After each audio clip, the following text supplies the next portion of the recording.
पहलगाम वाक़े को जवाब बनाकर इंतहा पसंद मोदी सरकार आपे से बाहर, भारत आबी दहशतगर्दी पर उतर आया। मोदी सरकार ने सिंध-तास मुआहदा मुअत्तल करने का ऐलान कर दिया। भारतीय वज़ीर ख़ारजा का कहना है कि वाघा अटारी बॉर्डर को भी बंद, जबकि बॉर्डर चेक पोस्ट को खत्म किया जाएगा।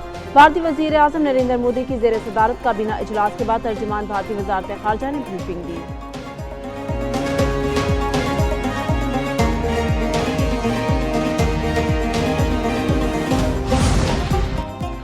भारत का साख के तहत पाकिस्तानियों के वीज़े बंद करने का फैसला, तमाम पाकिस्तानियों के भारतीय वीज़े मंसूख कर दिए गए। भारत में मौजूद पाकिस्तानियों को 48 घंटों में मुल्क छोड़ने का हुक्म।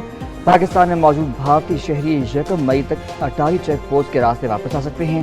भारत ने पाकिस्तानी हाई कमीशन में तमाम दिफाई, फौजी, बहरी और फ़ज़ाई मुशीरों को नापसंदीदा करार दे दिया, जबकि भारतीय दिफाई अताशी को पाकिस्तान से वापस बुलाने का भी ऐलान। भारतीय हाई कमीशन का अमला 1 मई तक 55 से कम करके 30 कर दिया जाएगा। नई दिल्ली में पाकिस्तानी हाई कमीशन को भी बंद करने का फैसला।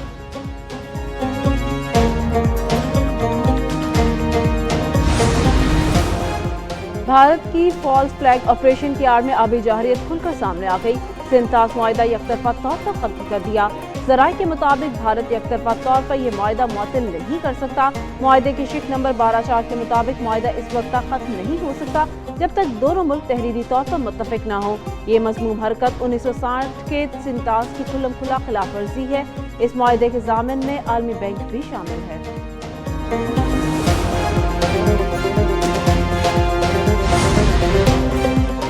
भारत के एकतरफा इक़दाम का मौसर जवाब देने के लिए अहम बैठक तलब। कौमी सलामती कमेटी का इजलास आज सुबह 11 बजे होगा। वज़ीर आज़म शहबाज शरीफ सदारत करेंगे। आला अस्करी क़यादत भी शरीक होगी। पाकिस्तान सिंध-तास मुआहदा मुअत्तल करने समेत दीगर भारतीय इक़दामात पर अपना रद्द-ए-अमल देगा। नायब वज़ीर आज़म इसहाक़ डार कहते हैं भारतीय इक़दामात का भरपूर जवाब दिया जाएगा।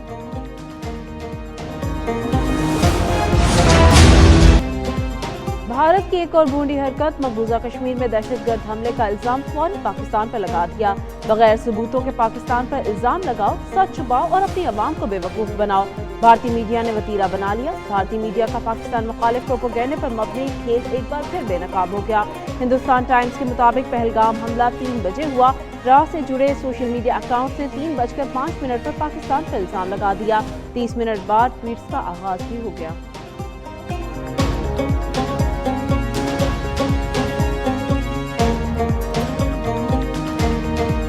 तर्जुमान दफ्तर ख़ारजा के मुताबिक पाकिस्तान ने हलाक होने वालों के अजीज़ व अकारिब से इज़हार ताज़ियत किया। ज़ख्मियों की जल्द सेहतयाबी के लिए नेक तमन्नाओं का भी इज़हार किया।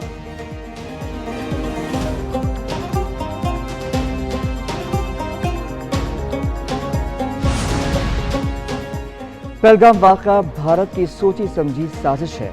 भारत पाकिस्तान के खिलाफ प्रोपेगेंडे के लिए ऐसे ड्रामे रचाता है। सेनेटर इरफान सिद्दीकी का तकरीब से खिताब, कहा कि सफारती दौरों पर फॉल्स फ्लैग ऑपरेशन भारत का पुराना वतीरा है। चेयरमैन कश्मीर कमेटी राना कासिम नून बोले, ब्लेम गेम खित्ते के अमन व अमान को धचका लगाएगी। ये करे कोई और भरे कोई वाली बात है। आलमी बिरादरी को इस मामले पर मदाखलत करनी चाहिए। सदर मुस्लिम लीग नून आज़ाद कश्मीर शाह गुलाम कादर बोले, भारत कभी अपनी मजमून मकासद में कामयाब नहीं होगा, हमेशा की तरह मुंह की खाना पड़ेगी।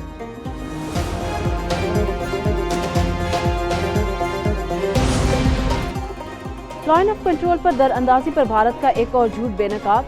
23 अप्रैल को LOC के इलाके सजीवर में 2 मुबैना दरअंदाजों को हलाक करने का भारतीय दावा झूठा निकला। वक्त के तसलसल, जमीनी हकायक, जारी की गई तस्वीरी शहादतों में संगीन तजादात पाए जाते हैं। हलाक होने वालों की शिनाख्त मुकामी अफराद के तौर पर हुई। मलिक फारूक और मोहम्मद दीन पुरअमन शहरी थे। लवाहिकीन ने 22 अप्रैल की सुबह उनके लापता होने की इत्तला दी थी। भारतीय अफवाज ने बेदर्दी से कत्ल करके उसे फॉल्स फ्लैग ऑपरेशन का रंग दे दिया।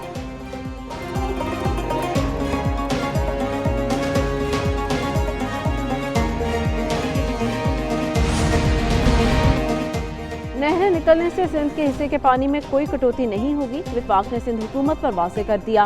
वज़ीर आज़म हाउस में वज़ीर आला सिंध की अहम मुलाकातें। मुराद अली शाह की वज़ीर आज़म के मुशीर राना सनाउल्लाह, वफाकी वज़ीर एहसन इकबाल और दीगर से मुलाकात। सिंध के वज़ीर जाम खान शोरू और दीगर स्टेक होल्डर्स भी मौजूद थे। फरीकैन ने एक दूसरे को मौक़िफ़ से आगाह किया। माहिरीन आबपाशी ने भी अपना नुक्ता नज़र बयान किया। पीपल्स पार्टी का सिंध में नहरों के खिलाफ बढ़ते एहतजाज पर तशवीश का इज़हार। वज़ीर आला सिंध की जुमेरात को वज़ीर आज़म से मुलाकात भी मुतवक्के।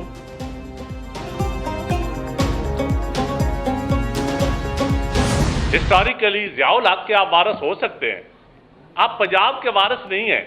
ہم نظام چلانا چاہتے ہیں، ہم اس ملک کے ساتھ وہ کھلواڑ نہیں کرنا چاہتے۔ اشرافیہ کے لیے صوبوں کو نہ لڑوایا جائے، سرمایہ کاروں کے لیے عوام میں نفرت پیدا نہ کی جائے۔ رہنما پیپلز پارٹی ندیم افضل چند کہتے ہیں ہم نظام چلانا چاہتے ہیں، ملک سے کھلواڑ نہیں کرنا چاہتے۔ نہروں کے معاملے پر نیا ڈرامہ رچایا جا رہا ہے۔ چودھری منظور بولے سندھ کا پانی چھین کر کسی اور کو دے دے، یہ نہیں ہو سکتا۔ کون سے نہر کا پانی بند کر کے نئی کنالوں کو دیں گے؟ صدر مملکت نے کینالز کے منصوبے کی منظوری نہیں دی۔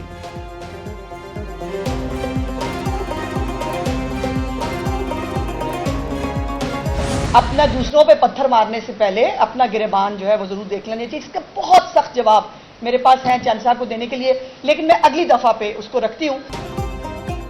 دریاؤں میں آنے والے سیلابی پانی کے استعمال پر کسی ڈکٹیشن کی ضرورت نہیں۔ صوبائی وزیر اطلاعات اسما بخاری کہتی ہیں مذاکرات دھمکیوں سے نہیں، بات چیت سے آگے بڑھتے ہیں۔ ابھی کوئی نہر تعمیر نہیں ہوئی مگر اتفاق رائے کی کوششیں جاری ہیں۔ سندھ میں کسانوں اور ہاریوں کا کوئی پرسان حال نہیں۔ صوبائی وزیر زراعت عاشق کرمانی نے کہا صوبوں کی گندم پر سیاست سمجھ سے بالا تر ہے، مجبوری کی وجہ سے گندم کی امدادی قیمت جاری نہیں کی۔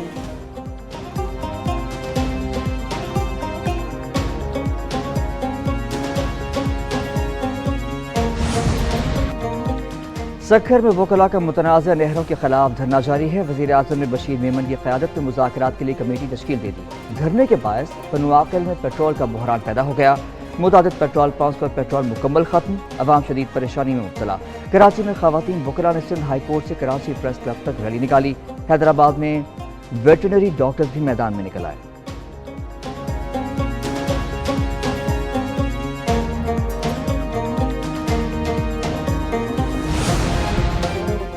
ملک میں نئے صوبے بنانے پڑیں گے، ایک صوبے کا پانی دوسرے صوبے کو نہیں دیا جا سکتا۔ سابق وزیر اعظم شاہد خاقان عباسی کی کراچی میں میڈیا سے گفتگو، کہتے ہیں متنازع کنالز کے معاملے پر سی سی آئی کا اجلاس بلایا جانا چاہیے۔ پیپلز پارٹی وفاق میں حکومت کی اتحادی ہے، اسے ہر فورم پر یہ معاملہ اٹھانا چاہیے۔ بجلی مہنگی ہونے سے معیشت تباہ ہو چکی ہے۔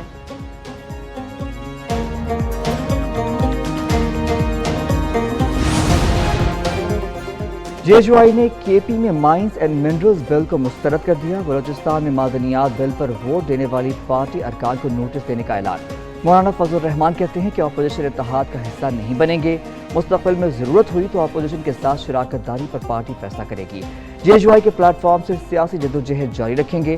دھاندلی سے بننے والی حکومتیں عوام کی ترجمانی نہیں کرتی۔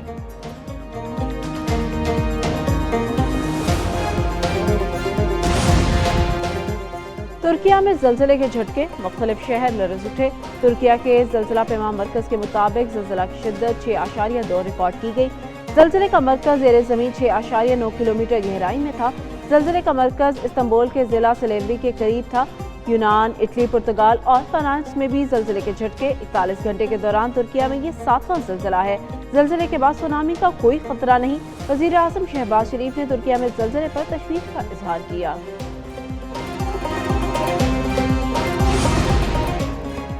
آئی ایم ایف نے پاکستان کی معاشی شرح نمو کا تخمینہ مزید کم کر دیا۔ آئی ایم ایف نے پاکستان کی معاشی شرح نمو کا تخمینہ 3% سے کم کر کے 2.6% کر دیا۔ پاکستانی معیشت مستحکم ہے۔ عالمی بینک نے معاشی ترقی کے حوالے سے رپورٹ جاری کر دی۔ جون 2025 تک 2.7% ترقی متوقع۔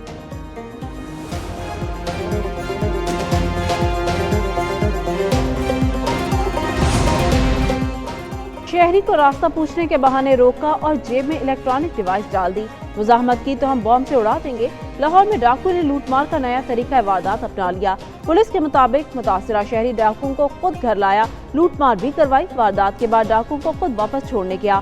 شالیمار پولیس نے مقدمہ درج کر لیا۔